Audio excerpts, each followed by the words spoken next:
After an agonizing trickle of details and teasers, Nissan has finally pulled the wraps off the next generation of the world's best-selling EV nameplate, the Leaf. But a lot has changed since the original launched in 2010.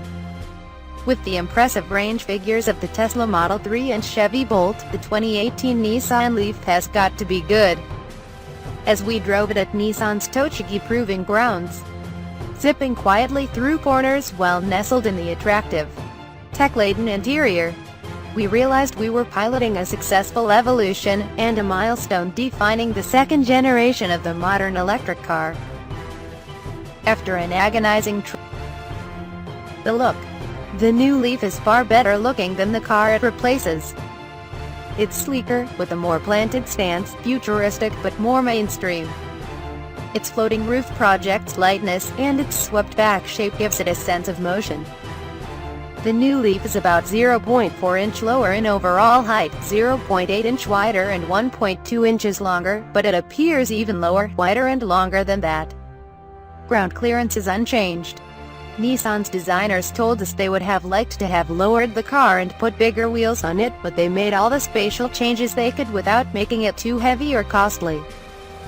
Essentially, the new Nissan Leaf looks more like a car we'd aspire to get our hands on, electric powertrain or not. We found the interior to be quite comfortable and more premium than we expected. The cars we sampled had high-quality materials such as perforated leather seats with microfiber inserts and blue accent stitching. The sense of width played nicely in the cabin, and the front seats felt spacious for such a small vehicle. Even the rear seats were comfortable, with a good amount of legroom for a 6-foot-tall passenger behind a similarly sized driver. The floor felt high, though, in the back seat, and the ceiling was slung low overhead. Still, we wouldn't feel guilty putting 2 adults or 3 children back there for a couple of hours. The guts.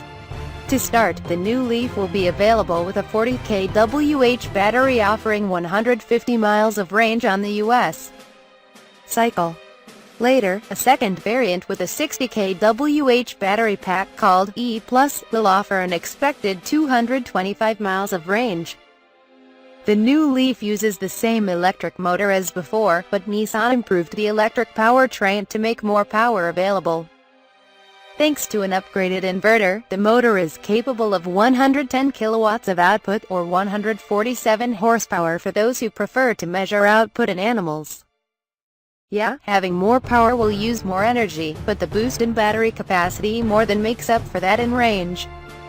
If a driver is concerned about it, they can use the Leaf's Eco mode, which decreases the car's acceleration and top speed, making it more efficient to drive.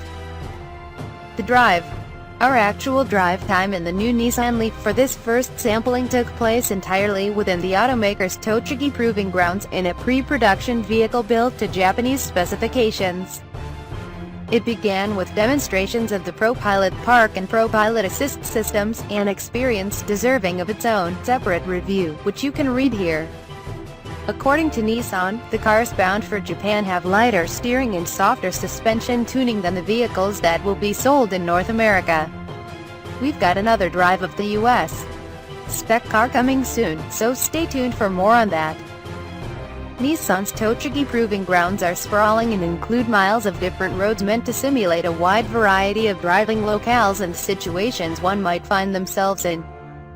Many are exaggerated examples of the pocked or undulating roads you'd find in rural Japan or New York City. Nissan engineers talked about how the car was meant to soak up a lot of the irregularities on the road. What they were describing, through translators, was a bit different from what we were actually surmising about the car. Instead of a soft ride, we found the suspension felt sporty and engaging. Instead of isolation, we found composed engagement, at least through the chassis. If the Japanese suspension tuning is supposed to be soft, we are optimistic about the dynamics of the North American Leaf. Again, we'll report back on that soon.